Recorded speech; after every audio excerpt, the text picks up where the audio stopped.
दाजु भन्थ्यौँ चौरे भन्थ्यो त्यो खोलापारीको उमाजेठीको ससुरालाई चौरे भन्थ्यो अनि उपलाई बाप जेठा भन्थ्यो अनि हामी चाहिँ दाजु भन्थ्यो त्यो उमाजेठीको ससुरालाई अनि उमाजेठी लैजानेलाई बडै भन्थ्यौँ। तपाईँहरू त पहिलादेखि नै भाषा नबोल्नु भएको? हाम्रो बाउहरू बोल्थ्यो यो सिरानगढको घाँस पात्लाको गरे अनि आफ्नो कुराले बोलाउँदामा के भनेको भने गरे त्यहाँदेखि पर्वतीय कुराले बोलाएको गरे त्यहाँदेखि बिग्रेको आफ्नो भाषा भन्थ्यो। उनीहरू त यो घाँस पात्लाको गरे ओयाङमाहरू रहेछ अनि के भनेको हाम्रो आमाको चाहिँ फुपू पर्ने गरे त्यो सिरानगढको। हाम्रो गुजी उपरको दाजुभाइ चाहिँ कतिजना हो? जस्तै उमाको बाउको दाजुभाइहरू हाम्रो बाउको भाइ एउटा थियो अरे सानैमा मरेको नि उपमा मरेको गरे सानै सिरानगढको साइलाको उसको उपोले गरे हिँडेको गरे हाम्रो बाउलाई अनि बाँस हाम्रे काटेर गरे। अब घर त घरेरी त यही हो, घर त त्यति बेला सानो थियो बाँस गरे काटेर गर्दै गरे घाँससँग गरे झङ झङ झङ पुल्याउँछ त्यहाँ चाहिँ ल्याएको भन्थ्यो हाम्रो आमाले। अनि हाम्रो बाउ गरेर उमाले थाहा पाउँदा घर चाहिँ कहाँ थियो? यही होइन? यही नै हो, यही हो है। तपाईँले हातले छुने घरहरू नि यही हो? त्यहाँ गरे घरेरीमा भैँसी आजलीमा मान्छेको भैँसी बाँडेको ठाउँमा थियो गरे घर अघि। ए पहिला चाहिँ अनि त्यहाँ चैतमा भुइँचाल चल्यो गरेर त्यहाँको घर अब कस्तो थियो त्यस्तै त थियो होला अनि 45 साल होइन अघि नै 90 साल हाम्रो पुसै माइला पुसै साइला नौल्या ज्वाइँ थियो गरे चैतमा। अनि यहाँनिर घरेरी बनाइदिएको गरे त्यो थियो यति अग्लो गाह्रो थियो। अब म यत्रो यता केटीकेटीमा छाना सुन्नु बेच्ने गरिब थिएछ पहिलादेखि गरिब 2 साल हो म 2 सालको गरेँ। अनि के अरे भनेपछि गुजी उपको बाउ चाहिँ बाहुनको गोठाले हाम्रो उप त कति सालको हुनुहुन्थ्यो रहेछ तपाईँ? 90 सालको भुइँचालमा 1.5 वर्षको थियो गरे हो हाम्रो उप चाहिँ। 1900 सान्दाजु चाहिँ 1900 कति उप त कति साले छ त? 88 साले नि 1988 साले 90 साले भुइँचालोमा 2 वर्षको थियो भनेपछि त 1.5 वर्षको थियो। 1.5 वर्षको थियो जेठमा 2 वर्ष हुन्डामा चैतमा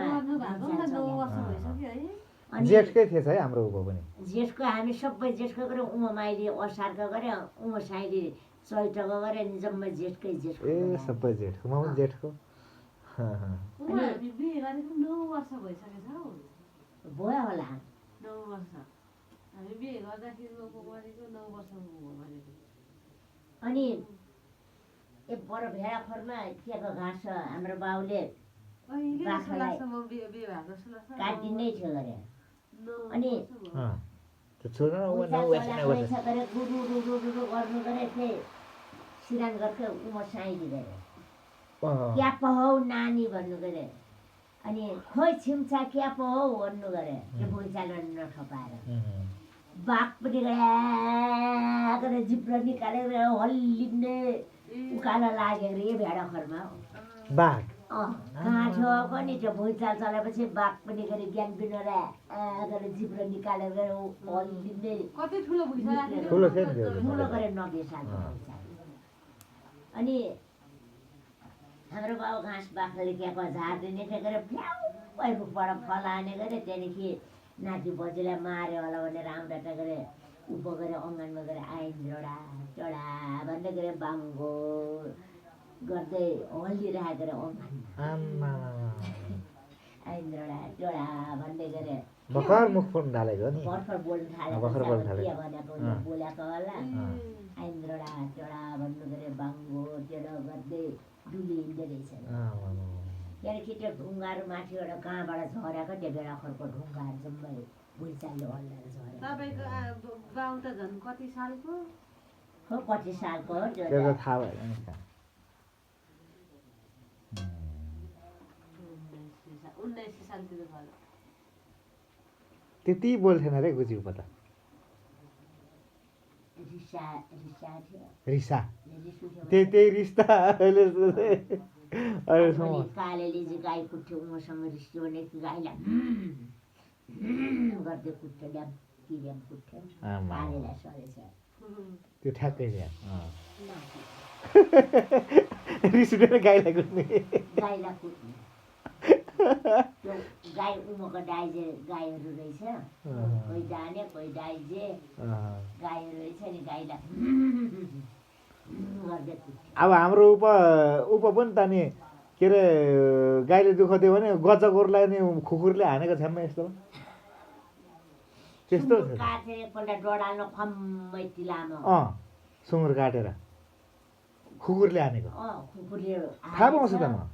अनि उपसँग बाँच्छ भनेर मैले त हतार अङ्गार कुटेर त्यो घाउमा अङ्गार ढुङ्गामा घोटेर त्यो घाउ छोपिदिएको सुँगुर त्यो त पहिलाकै कुरा रहेछ अघिकै कुरा रहेछ। गजगोरुलाई काटेको त मलाई थाहा छ नि। उम ल्याएपछिको कुरा कोही जन्मेको थिएन त्यति बेला अनि उम चाहिँ पानी राख्थ्यो हाम्रो आमाले अनि लौ ओ ढेस्रा भन्थ्यो उपलाई देशला तेरो ओ रिस बुहारी हुने बारेखि काटेर भेज लाउनु पर्ने नाठी नठेना भएन भन्नमा आमा उमा पानीबाट आएकै पुल्याउँसम्म काहीँ ब्याएको पनि सुनेछ र अनि वर्षा बाहुन पढाएको थियो त्यो दिन बिहाको पनि उमले खानु मानेन खाउ भन्दा ल आँसु झार्ने खुइको उप लडी बस्थ्यो गरेर झेस्रा भनेको अनि त्यहाँदेखि पछिबाट भएको रहेछ है यो पापजेठा पहिला नभएको रहेछ अनि त्यो बिहा गरेको अब 13 वर्षबाट ल्याएको गरे उमलाई त्यहाँदेखि भएन उम ठुलै भएपछि नभएको अटपट्टि त्यहाँदेखि कति वर्षको भएको थियो उम चाहिँ 18 वर्षको पुगेको गरे उम चाहिँ 13 वर्षको ऊ पनि रिसा हो नि रिसा